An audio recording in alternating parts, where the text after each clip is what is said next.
Cigarette খাওয়া কি ইসলামের দৃষ্টিতে নিষিদ্ধ? এর কোনো শাস্তি আছে কিনা? ভাই, ধূমপান করা ইসলামে নিষিদ্ধ, এ ব্যাপারে কোনো আলেমের কোনো ভিন্ন মত নাই।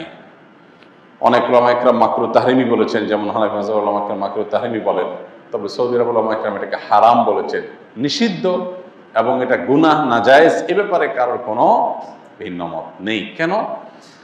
প্রথমত আল্লাহ সুবহানাহু ওয়া তাআলা বলেছেন, লা তুলকু বিআইদিকুম ইলা তাহলুকা, তোমরা নিজেদেরকে ধ্বংসের দিকে ঠেলে দিও না। ধূমপান করলে আমাদের উপকার হয় না ক্ষতি হয়?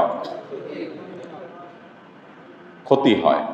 উপকার হয় না বললেই চলে, পেট ভরে না, অন্যান্য কিছু না। আপনি বলবেন যে আমার ঘুমের লাই কাটে অথবা এনার্জি আসে বা অন্যান্য কিছু আসে, এরকম যদি বলেন, মদ এবং জুয়া এগুলো সম্পর্কে আল্লাহ বলেছেন ওয়া ইসমুহুমা আকবারু মিন নাফইহিমা, এগুলো লাভের চাইতে ক্ষতি বেশি। লাভ আপনি একটু ঘুমাচ্ছেন, ভালো লাগলো, কিন্তু ক্ষতি হবে তার চাইতে বেশি।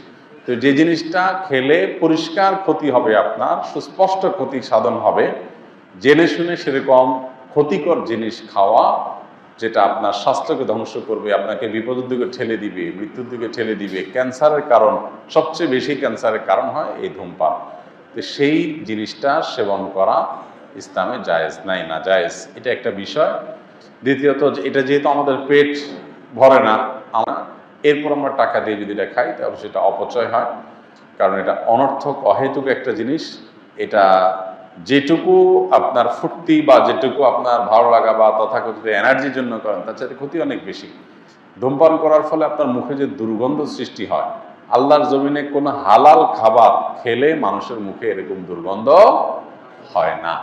এরকম বাজে গন্ধ, এরকম নোংরা গন্ধ, এর গন্ধটাই বলে দেয় এটা কি শরীয়তে হালাল নাকি হারাম।